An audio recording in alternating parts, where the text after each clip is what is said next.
back then, black cars or dark cars could just kind of come up the back roads and scoop up children. And that was how I was apprehended.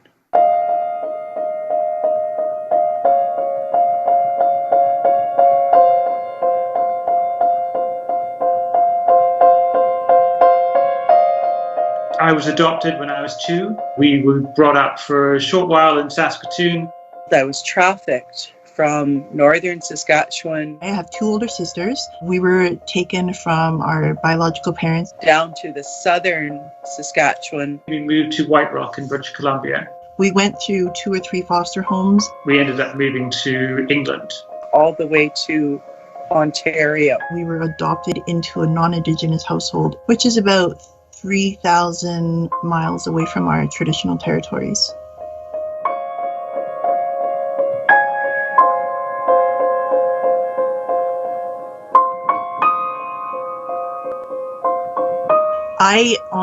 My sisters and I believe we were the only ones. We thought our experience growing up with non-Indigenous folks was unique.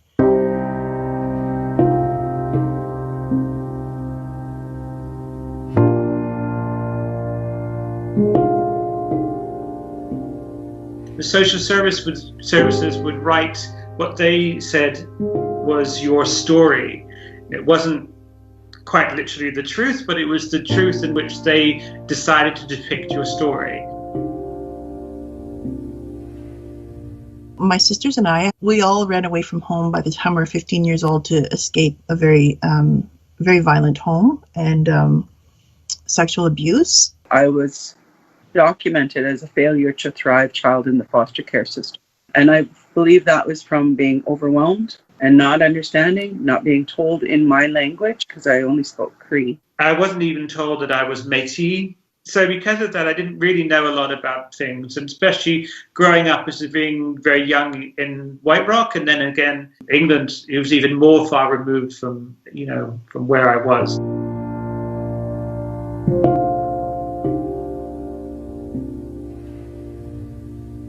I just wanted my parents to say that they looked for us, that they missed us. I think we were a painful reminder of what was taken away from them, and even that guilt that they were left with. And I find that, that's kind of straight across the board for a lot of biological families.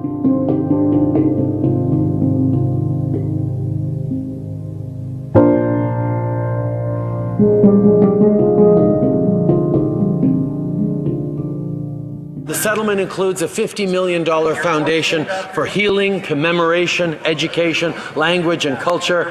But we know there are other claims left unresolved, so we're working to address harm suffered by other Indigenous children as a result of the 60s scoop. Throughout this whole process of the settlement, of the little bit of education that's out there on the internet about the 60s scoop, survivors have not been given the option to tell their stories. It's not enough to talk about it. We need to show Canadians and people in the world how far we've been taken from our traditional land as Indigenous people and having our identities erased.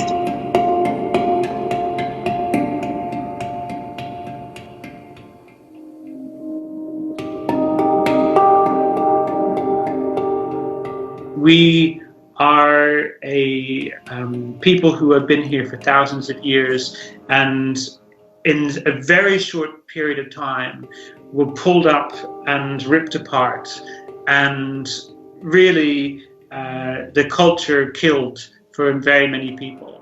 And it makes a difference when you're trying to understand who these people are, where they've come from, and what kind of things they've been put through.